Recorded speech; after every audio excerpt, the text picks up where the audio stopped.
Hello बच्चों, आप सभी का स्वागत है मेरे यूट्यूब चैनल मिनी कोचिंग में। आज हम करने वाले हैं क्लास 6 का अभ्यास प्रश्न पत्र हिंदी का। ये जो वीडियो है हम कुछ सेक्शंस में बनाएंगे। आज हम करने वाले हैं सेक्शन ए यानी खंड का। इसमें कुछ प्रश्न पूछे गए जिनका हम उत्तर करेंगे समझ समझ के। चलो बच्चों शुरू करते हैं। पहला है प्रश्न संख्या 1, जिसमें आपको एक गद्यांश दिया गया है। बच्चों, गद्यांश एक कहानी का छोटा सा हिस्सा होता है जिसे हम गद्यांश कहते हैं। तो यहाँ पर जो आपके जो क्वेश्चन है ये आपके गद्यांश से ही संबंधित है। यहाँ पर आपसे दो प्रश्न पूछे गए हैं। पहला प्रश्न ये है, दूसरा प्रश्न ये है, जिसके लिए आपको 4 उत्तर दिए गए हैं। 4 ऑप्शन दिए गए जिसमें से आपको एक सही उत्तर को चुनना है। अगले वाले में भी आपको 4 ऑप्शन दिए गए हैं जिसमें से आपको एक सही उत्तर को मार्क करना है। चलिए पहले गद्यांश पढ़ते हैं।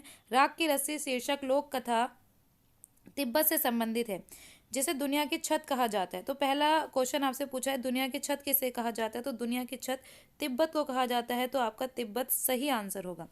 पठार किसे कहते हैं, यहाँ पर आप पढ़ेंगे क्योंकि ये बहुत ऊंचे पठार पर स्थित है। पठार जमीन के ऐसे भाग को कहते हैं जो मैदान से ऊंचा और पहाड़ से नीचा होता है।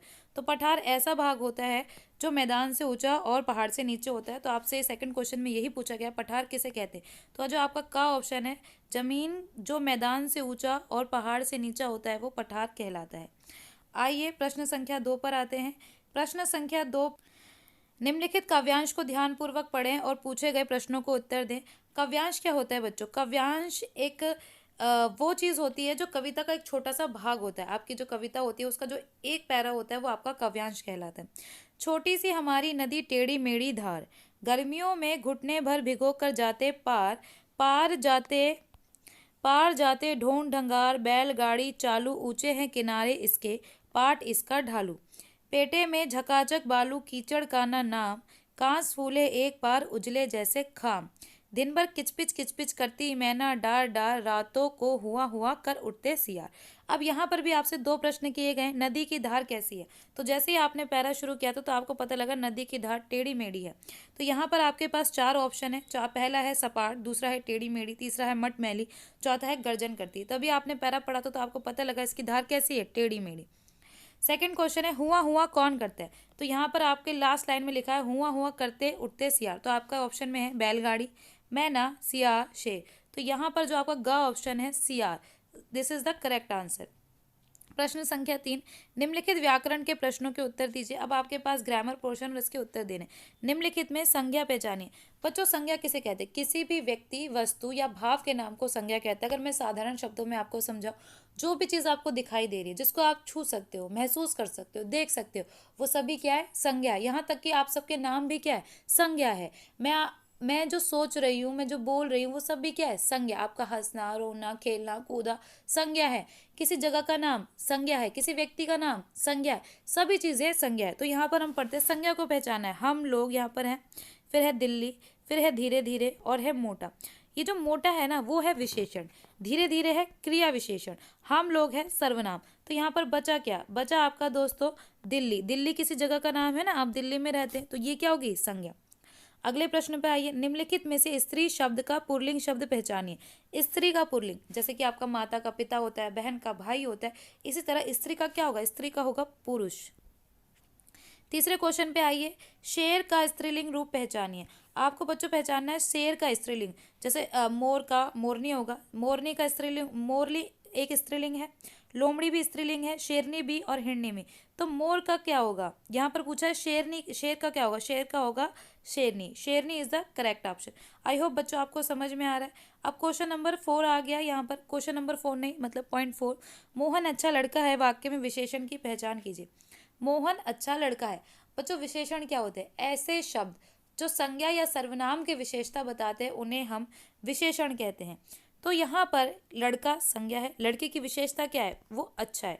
तो आपके ऑप्शन में आंसर है क मोहन, ख अच्छा, ग लड़का, घ ए। तो आपका लड़का है विशेषण। आ जाइए बच्चों प्रश्न संख्या 4 पर। प्रश्न संख्या 4 पर फिर से आपको एक गद्यांश दिया गया है। गद्यांश से संबंधित कुछ प्रश्न पूछे गए हैं। चलिए पढ़ते हैं। छुटपन में हमने शिमला रिज पर बहुत मजे किए हैं, घोड़ों की सवारी की है। शिमला के हर बच्चे को कभी न कभी यह मौका मिल जाता था। हम जाने क्यों घोड़ों को कुछ कमतर करके समझते, उन पर हंसते थे। ननिहाल के घोड़े खूब हंस प्रस्ट और खूबसूरत, उनकी बातें फिर कभी। शाम को रंग बिरंगे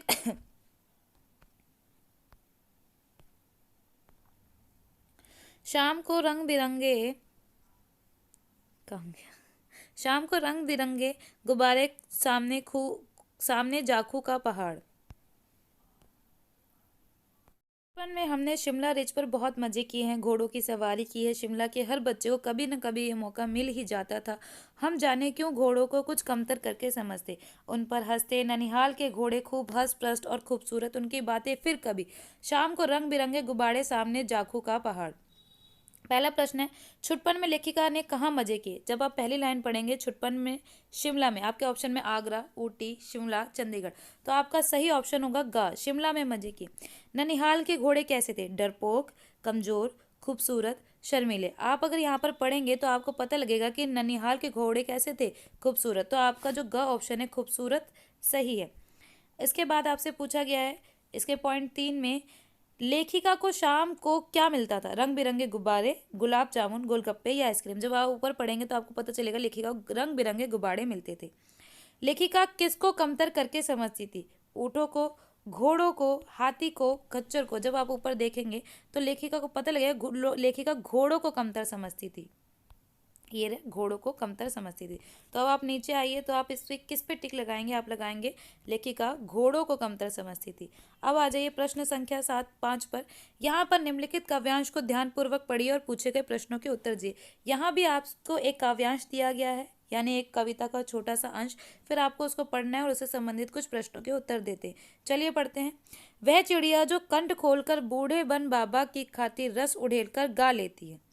वह छोटी मुंह वाली चिड़िया बोली, चिड़िया नीले पंखों वाली मैं हूँ, मुझे विजन से बहुत प्यार है। चिड़िया कंठ खोलकर क्या गा लेती है, सो लेती है, गा लेती है, रो लेती है, जी लेती है। चिड़िया कंठ खोलकर क्या कर लेती है, चिड़िया कंठ खोलकर गा लेती है। यहाँ ही ऊपर लिखा हुआ है, जो चिड़िया कंठ खोलकर बूढ़े बम गा लेती है, ये रहा। तो अब आइए पॉइंट 2 पर। यहाँ पर पूछा गया है, चिड़िया किसकी खातिर गाती है, बूढ़े बन बाबा की, कंठ की, नदी की खातिर। तो आपने अभी काव्यांश पढ़ा तो आपको पता चला बच्चों, वो बूढ़े बन बाबा की खातिर गाती है। चिड़िया क्या उड़ेल कर गा लेती है, दाने, रस, पानी, पंख, रस उड़ेल कर गा लेती है। अब है आपका पॉइंट 4, चिड़िया को किससे प्यार है, चिड़िया को विजन से प्यार है। आई होप बच्चों आपको ये सब समझ में आ रहा है। आ जाइए प्रश्न नंबर 6 पर। निम्नलिखित प्रश्नों के उत्तर दीजिए। वह चिड़िया जो कविता के रचयिता कौन है, केदारनाथ अग्रवाल, प्रेमचंद, विष्णु प्रभाकर, सुमित्रा नंदन पंत।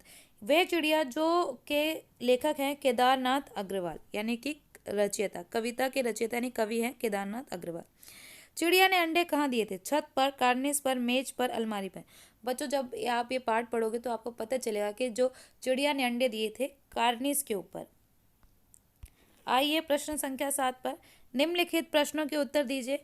बचपन पाठ की लेखिका, यहाँ पर पूछा गया है बचपन पाठ की लेखिका का नाम बताइए। यहाँ पर है कृष्णा सोबती।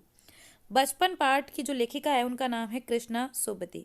केशव और श्यामा कौन थे, यह आपकी एक पुस्तक का पाठ है, उसका से संबंधित प्रश्न है, केशव और श्यामा कौन थे। भाई बहन, सहपाठी, पड़ोसी, दूर के रिश्तेदार। वे दोनों भाई बहन थे।